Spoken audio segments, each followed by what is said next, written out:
Hello children, today in science we are going to start the revision children. Revision of the lesson cell structure and function. So we will be revising the lesson cell structure and function.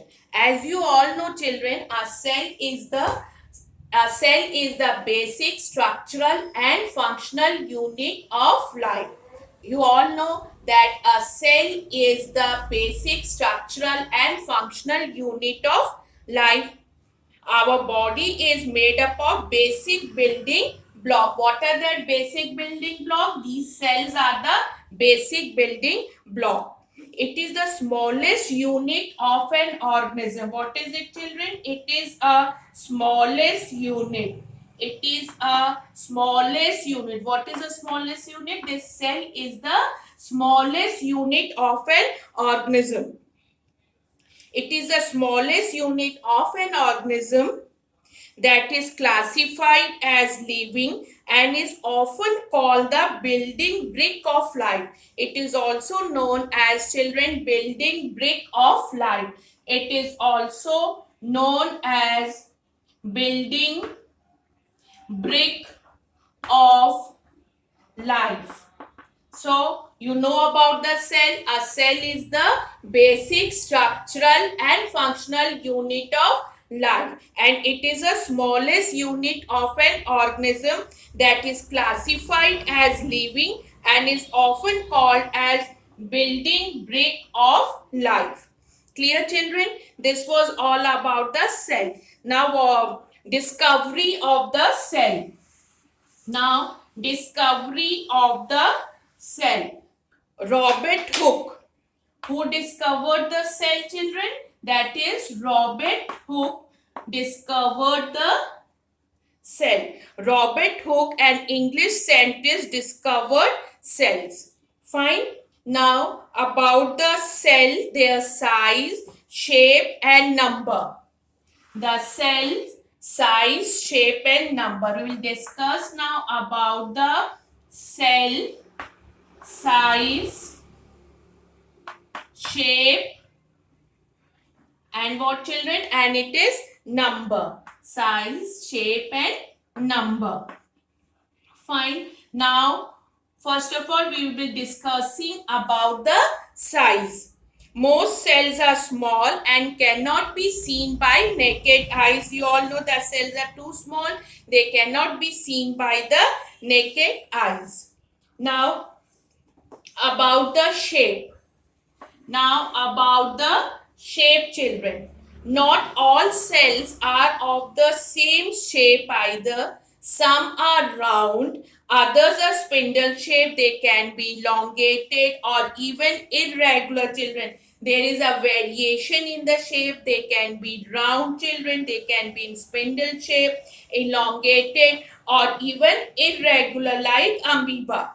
Fine. Now, children, you know about this one nerve cell. You know about the nerve cell. What type of shape does the nerve cell have? They are elongated in shape. Now, if we talk about the skin cell, if we talk about the skin cells, children, skin cells, they are flat and broad in shape. What type of shape does the skin cells have? They are flat and broad in shape. The shape of a particular cell depends on the specific function it performs. The shape of a cell depends on the specific function it performs. As we have taken an example of a skin cell. What type of shape does they have? They have flat and broad in shape because they cover a large area. Because they cover the large area. Okay, children. Now, size, shape. Now, what is left? That is a number. Now, about the number, you know it. You have studied about the unicellular and the multicellular organisms, children. Do you remember about that, children? Number. We are now discussing which variation, that is the number. The number of cell presence in an organism also varies. Some small organisms have a few cells, while large organisms have millions and billions of cells. Children, many cells are there. Organisms such as amoeba, paramecium, and most bacteria are made up of a single cell. They are made up of a single cell. And what are they known as? Such organisms are called as, they are known as unicellular organism. What are they known as, children? They are known as unicellular organism. If you have to write the definition for the unicellular organism, what is it, children? Single. Such organism, which organisms are known as unicellular organism, children? Which are made up of just a single cell. Which are made up of just a single cell. Which are made up of just a single cell. They are known as unicellular organism. And what are the examples for that, children? Amoeba it is. And this one bacteria also, children. Most bacteria and paramecium are the example for the this one unicellular organism. Now the next one is the multicellular organism. Uni means single, and what does this multi means, children? Multi means many. Other organisms such as human are made up of many cells. They are made up of many cells. What is it known as? Multicellular. It is a multicellular organism. Many cells means multicellular organisms. Okay, fine. So other organisms such as human, they are made up of many cells. Okay, they are called as multicellular organism. Now in multicellular organism, the structure of a body is more organized and also complex. What type of structure does the multicellular organisms have, children? It is more organized. It is more organized. Fine. It is more organized. And one more thing, what it is, children? And also complex in the multicellular organism. Okay. Now a number of cells does not in any way affect the functioning in an organism. Now what does this statement mean, children? The single cell of amoeba carries out all the functions necessary for life. Amoeba is a unicellular organism. It means a single cell organism. It carries out all the functions necessary for life. So this was all about the variation, size, number and shape. Now you know about we will just revise about the prokaryotic cell and the eukaryotic cell, children. Prokaryotic cell and eukaryotic cell. Okay. Prokaryotic and eukaryotic cells. Prokaryotic cells, what does this mean, children? Prokaryotic cells that lack a well-defined nucleus. In this, a well-defined nucleus surrounded by a nuclear membrane. Cells that lack LACK. The cell that lack a well-defined nucleus surrounded by a nuclear membrane are called prokaryotic cells. Fine. And the cells that have a well-defined nucleus is known as eukaryotic cell. This is the difference between the prokaryotic and eukaryotic cell, children. Okay. Now the next one is preparing a slide. How can you? Now what we are going to revise, children?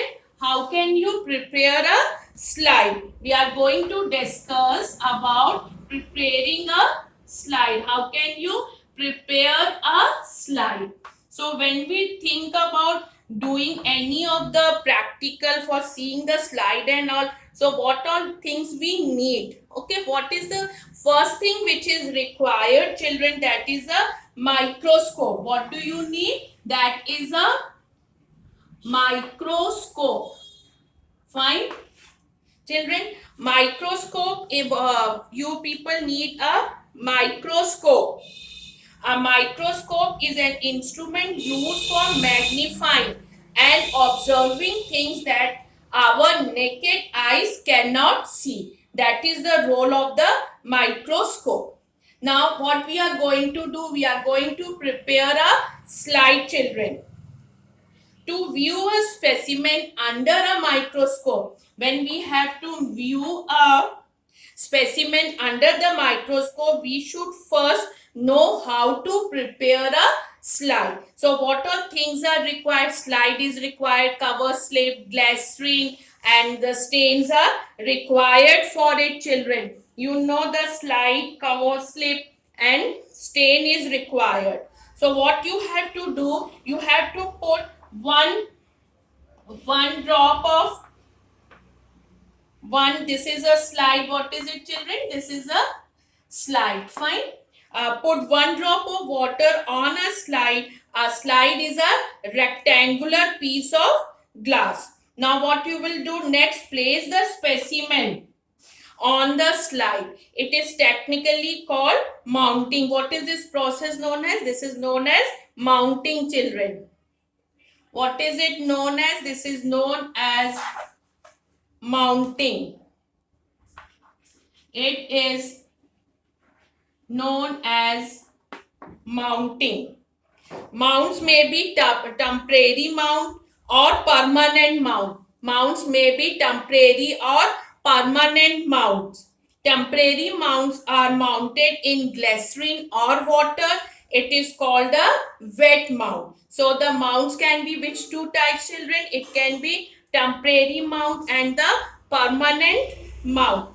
Temporary mounts, what are the temporary mounts, children? Temporary mounts are mounted in glycerin or water. It is called a wet mount. Temporary. What is it, children? This is temporary mount. Okay. And it's also known as what? It is called the wet mount. What it is known as? It is also known as wet mount. Okay, fine. Now the next one, what will be the next one? What you have to do in the slide, the next step, a cover slip is required. What is it? A cover slip is a thin transparent material, children. What is a cover slip? Cover slip is a thin transparent material. What we are going to place on it, that is a cover slip. A cover slip is a thin transparent material. What is the role of this cover slip? What is the role of this cover slip? It also helps to shut out air so that there is no air bubbles and gives a clear view. Whatever view we want to see in that specimen, clearly we can see if there are no air bubbles, if the air bubbles are not present in it. Okay, fine. Now this all you know it. Now the most important, staining the specimens. You have to stain the specimens. Staining specimen.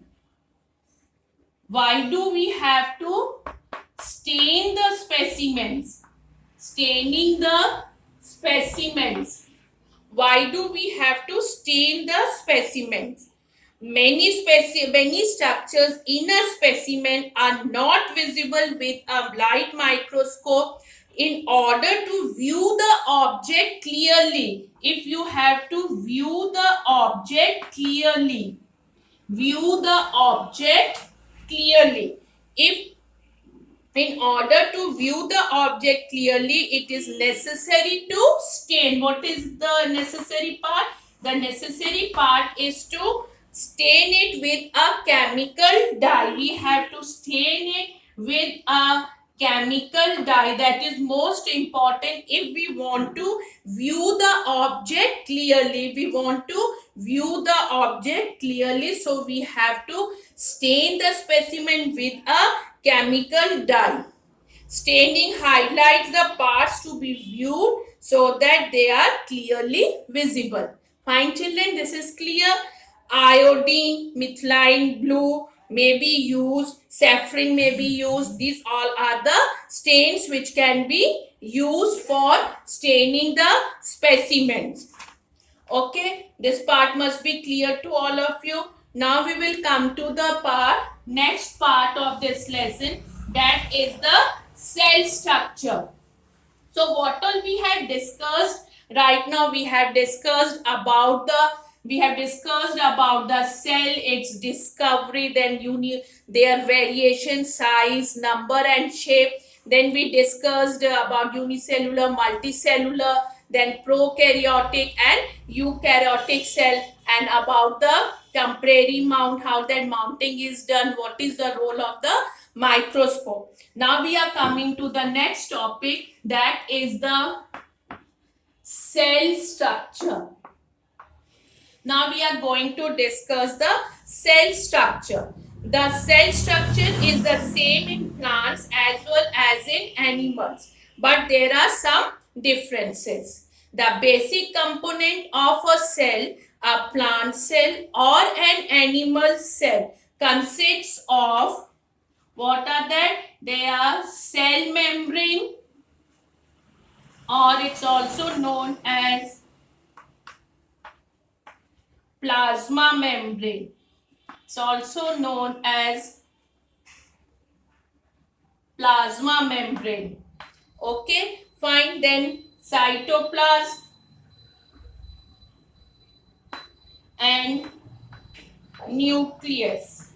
Okay, fine children. Now what is the role of this cell membrane? It is a thin, delicate and elastic membrane which forms the outer layer of a cell, also known as plasma membrane. It allows only some substances to pass through it. This is the function of this cell membrane. What is the function of this cell membrane? It allows only some substances to pass through it. Okay, and it is also known as a this is the reason it is also known as a selectively permeable. Also it is known as a selectively permeable, children. Now about the cell membrane, then cell wall. This is present only in plant cell, children. Cell wall is present only in plant cell. Which one, children? Cell wall. This cell wall. Cell wall is present only in plant cell. It is an additional membrane. This cell wall is the additional membrane present outside the cell membrane. This cell wall is the additional membrane present outside the cell membrane. And what type of it is? It is rigid, non-living layer made up of cellulose. It is made up of what, children? It is made up of cellulose. It is made up of a cellulose. What is the role of this cell wall, children? It gives shape and protection to the plant cell and allows almost all substances to pass through it. What is the function? It gives shape and protection. It gives shape and protection, children. Okay, fine, children. Now about the cytoplasm. Now we are going to discuss about the cytoplasm. What we are discussing, that is the cell structure, children. Now we will discuss about the cytoplasm. Okay. Now in the cytoplasm, it is a jelly-like fluid present in the cell. It is a jelly-like fluid. What is it? It is a jelly-like fluid, children. Jelly-like fluid present in the cell. Various structures known as cell organelles. Structures known as cell organelles are also found in cytoplasm. Okay, what are that cell organelles, children? You know, plastids, vacuoles, mitochondria, and ribosome, lysosome. These all are the cell organelles which are present in the cytoplasm. Okay, now we come to the next topic, that is the nucleus. The next one is the nucleus. Now, when we discuss about the nucleus, it is a spherical body present within the cytoplasm in the center of the cell. In the center of the cell. Fine, children? Nucleus we are discussing. It is bounded by a nuclear membrane. What is it? It is bounded by a nuclear membrane which is porous and allows the movement of some substances around it. Inside the nucleus is present a dense fluid. Inside the nucleus, children, a dense fluid is present which is known as nucleoplasm. It is known as nucleoplasm. Okay, and then a spherical structure is present within the nucleus. It is called as nucleolus. What is it known as? Nucleolus, children. They are now about the nucleus contains thread-like structures called chromosome. What does it contain? Thread-like structures known as chromosomes. These are known as thread-like structures known as chromosomes. They are made up of a material known as chromatin, children. And these chromatin fibers carry the genes. They carry the genes which are responsible for the transmission of characters from the parents to the offspring. Okay, now what is the function of this nucleus? The function of the nucleus.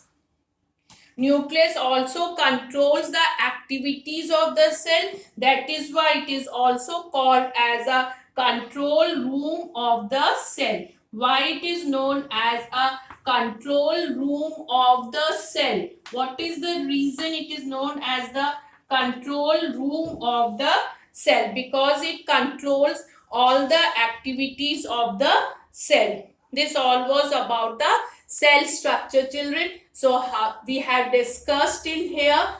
Please keep on revising it. Then on the next we will cover the more part, children. Thank you.